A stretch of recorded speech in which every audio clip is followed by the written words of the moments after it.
Now coming to the next exercise, what do we have here? Working with language. That means we have to see the vocabulary part here. We have to do the vocabulary part here. Match the words and phrases with their meanings in the text below.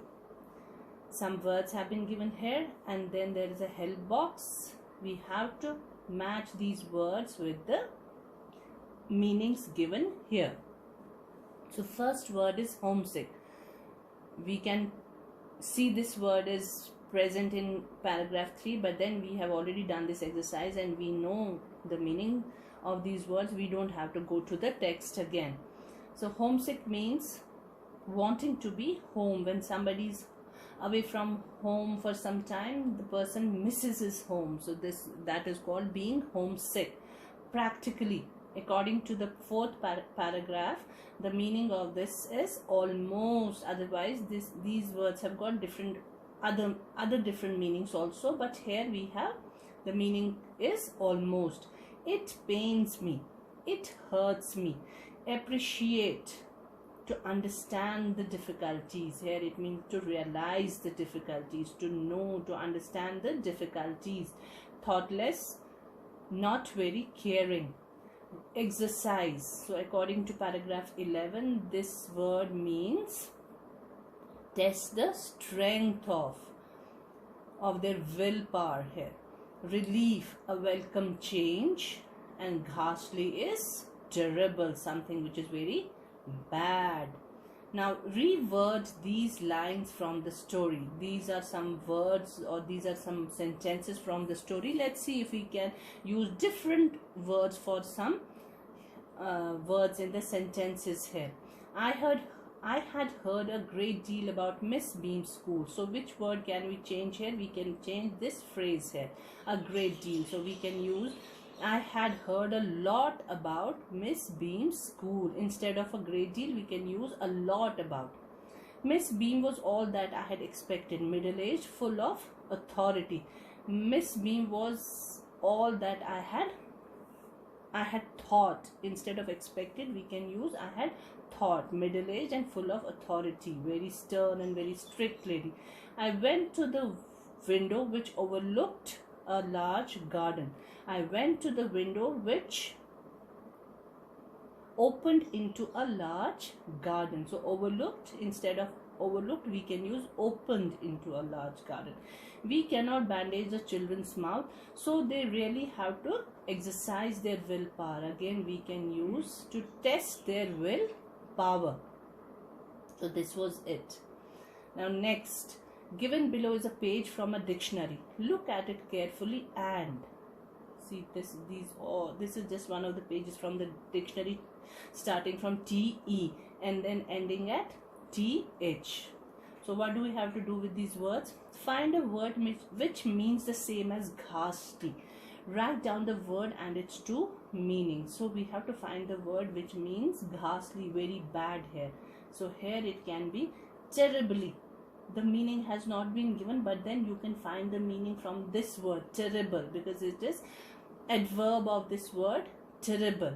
Okay, so we can just make out the meaning out of this word. So what is the meaning given for terrible here? Causing fear. So what we can do, we can change this fear into fearfully.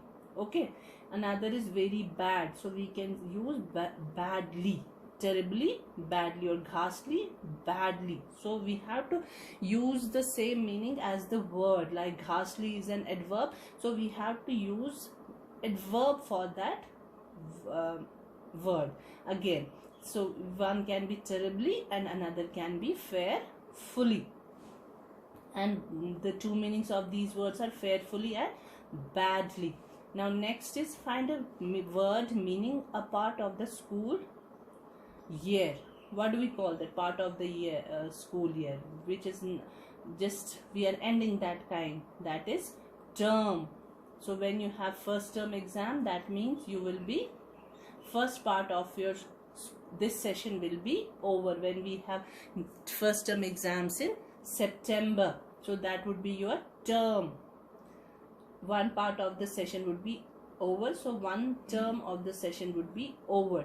Find a word that means examination, that is test. examination is test. So that was it. Now there is something more to it.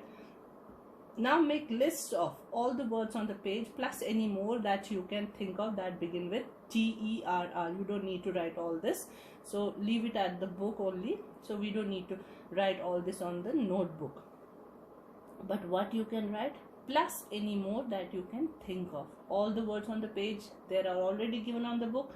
You don't need to write them, but then you can write at least 5 words, 5 more words that you can think of. You don't have to consult a dictionary here, that come in your mind.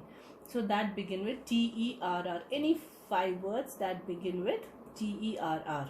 5 words that may follow the last word on the page. So after this word, that is the last word here.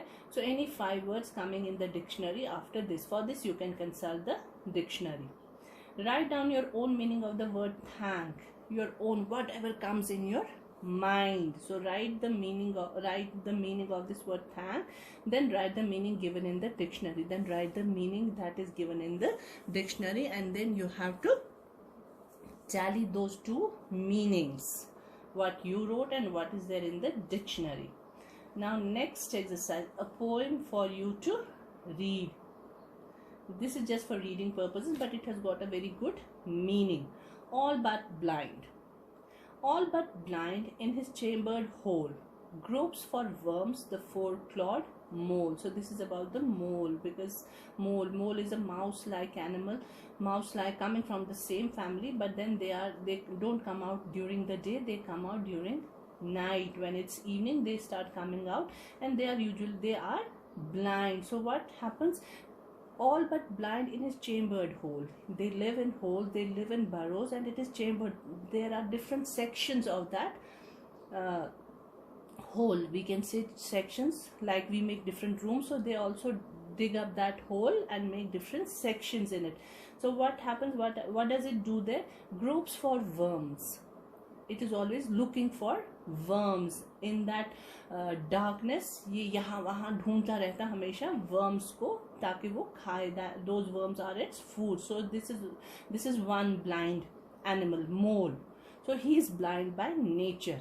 Now next, all but blind in the evening sky, the hooded bat twirls softly by. Another animal which is blind, but still it just hovers around you, it just flies in the evening sky. The hooded bat twirls softly by. हल्के से softly से ऊपर fly करता रहता, twisting and all.